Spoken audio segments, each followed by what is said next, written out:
Hello, good morning friend. कैसे हैं आप सब? अच्छी होंगे।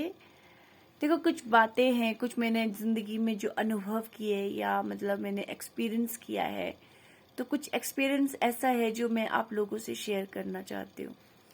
देखो, हम क्या करते हैं, हम जो है जितने भी हम मनुष्य है, हम क्या करते हैं, दूसरों को सेटिस्फेक्शन करने की कोशिश करते हैं, दूसरों को संतुष्ट करने में रहते हैं कि यार ये व्यक्ति हमें इस तरह से नहीं बोलना चाहिए, वो व्यक्ति हमारे को इस तरह से नहीं बोलना चाहिए। तो मैंने यहाँ तक आजमाया है कि आप दूसरों की खुशी को ना, मतलब दूसरों को खुश करते करते ना अपने आप को भूल जाते हैं, अपना वजूद भूल जाते हैं, अपना अस्तित्व भूल जाते हैं। देखो, खुशी वो है ना जो आपको भी अच्छी लगे। ऐसा नहीं कि जहां आपका अपना खुद आत्मा ना कष्टों में और आप दूसरों को, अपनी आत्मा को दुख देख कर ना दूसरों को खुश रख रहे हैं, वो तो सबसे बड़ा पाप है। क्योंकि ईश्वर ने भी कहा है कि इंसान को सबसे पहले अपनी आत्मा को संतुष्ट करना जरूरी है। अपने आत्मा की जो जिज्ञासा है, इच्छाएं है, उसको पूरा करना बहुत जरूरी है। हम क्या करते हैं कि अरे यार ये लोग हमें क्यों बोला, ये इस आदमी ने हमें ये क्यों बोला, वो क्यों बोला, ऐसे क्यों बोला। देखो, जिसकी नजरों में आपके प्रति कचरा होगा, वो कचरा कभी नहीं हट सकता, क्योंकि वो आदमी आपकी जो चित्र है ना, आपका जो आपका चित्र है, आपका जो भी, आप अच्छा पहनो बुरा पहनो, आप जैसा मर्जी खाओ पियो उठो बैठो, वो इंसान आपके लिए बुराई करेगा ही करेगा, वो टिप्पणियां करेगा ही करेगा, क्योंकि उसकी आंखों में आपको लेकर कचरा है। तो फिर हम क्यों इन चीजों की परवाह करें कि इस व्यक्ति ने मुझे ऐसा क्यों बोला। देखो, उसने जो कहा उसकी अपनी सोच है, लेकिन हमें उसकी बातों से अपने आप को हर्ट नहीं करना है, उसकी बातों को हमें लेना नहीं है। और आपको खुद को पता होता है, आप खुद एक बहुत बड़ा आईना होते हैं। अगर आपने कभी गलत किया हो या किसी से भी गलत किया हो, आपको पता होता है कि मैंने गलत किया होता है, क्योंकि आपको गलत और सही का ना प्रमाण पत्र को ही नहीं दे सकता, क्योंकि आपको खुद पता है कि आप क्या हो, आपने किस समय क्या गलत किया है और क्यों किया है, कैसे किया है, वो आपको पता है। क्योंकि हमें अपनी आत्मा को शुद्ध करना है। हम दूसरों को शुद्ध करने में पड़े रहते हैं कि हमने उसको शुद्ध करना है, या मतलब उसकी शब्दों को शुद्ध करना है, या मतलब उसने ऐसा क्यों बोला। हम दूसरे पे उंगली उठाने शुरू कर देते हैं, लेकिन ये नहीं पता कि चार उंगली अपनी तरफ भी है।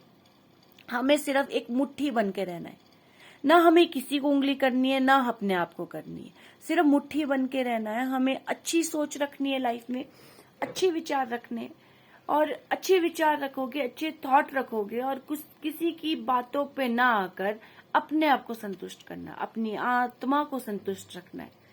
मैं अपनी लाइफ का एक्सपीरियंस आपसे शेयर कर रही हूँ, क्योंकि मैंने लाइफ इतने नजदीक से देखी है। क्योंकि मुझे ऐसा लगता है कि हम किसी को खुश करते करते अपने आप को भूल जाते हैं। और अगर हम किसी को खुश करते हैं, मतलब सपोज दैट हम किसी के लिए, किसी ने हमारे को बोला ये नहीं, वैसा नहीं करना, ऐसा नहीं करना, तैसा नहीं करना, तो वो व्यक्ति कहीं ना कहीं आपकी चुप्पी को आपकी कमजोरी समझने लग जाता है। वो कहीं ना कहीं आपका फायदा उठाने शुरू कर देता है। तो इन चीजों से हमें हट जाना है। अपनी इम्पोर्टेंस या अपनी वैल्यू सबसे पहले रखनी है। अपने अपने शब्दों की वैल्यू, अपनी वैल्यू, अपना स्वरूप की वैल्यू, अपने अनमोल की वैल्यू, कहते अपने रूप रंग, या मतलब अपने शब्द, आपका जो तरीका है, उन शब्दों की वैल्यू, वो सबसे पहले अपने आप को रखना चाहिए। अगर आप सबसे पहले अपने आप को इम्पोर्टेंस दोगे, तो सामने वाला व्यक्ति आपको नेचुरल देगा। अगर आप अपने आप को ही दूसरों को खुश करने में रह जाओगे, तब आपको उसी ही नजरों से, उसी तरह से ही पेश किया जाएगा। मैंने बहुत सारे औरतें देखी है, मतलब गृहस्थी जीवन की औरतें देखी है, कि वो अपने आप का अस्तित्व मिटाकर दूसरे को खुश करने में रह जाती है। देखो, दूसरे कभी खुश नहीं होते। आप जो मर्जी करो किसी के लिए, कोई आपके से खुश नहीं होता। वो कहीं ना कहीं आपके ऊपर गलतियां निकाल ही देगा। तो फिर क्यों अपनी आत्मा को दुखी करना, क्यों अपनी आत्मा को ठेस पहुंचाना। तो सबसे पहले अपने आप को प्रायोरिटी रखो ना। अगर आपको लगता है कि कोई आपकी इज्जत करता है, तो उससे वास्ता रखो। जो आपसे, मतलब आपसे फॉर्मेलिटी से बात करता है, या आपसे मतलब आपको नीचे दिखाने की कोशिश करता है, तो उस व्यक्ति से 10 कदम दूर रहो। बाकी आप सब समझदार हैं, और मैं तो अपनी लाइफ का एक्सपीरियंस जो होता है या जो मैंने अनुभव किया होता है मैं आप लोगों से शेयर करती हूँ, आप लोगों को पता है। क्योंकि कहते हैं अपनी बातों से, अगर मेरी बातों से 10 लोग भी इम्प्रेस होते हैं या 10 लोगों पर भी इफेक्ट पड़ता है, तो मुझे लगता है कि मेरा सोचने का तरीका या मेरा बोलने का तरीका या मेरा अनुभव लाइफ में बहुत अच्छा रहा है। इसलिए अपना ध्यान रखो। जय श्री राम, जय भोलेनाथ। आप सबकी रक्षा करे और आपको हमेशा भगवान खुश रखे, बुरी चीज आपसे 10 कदम दूर रहे।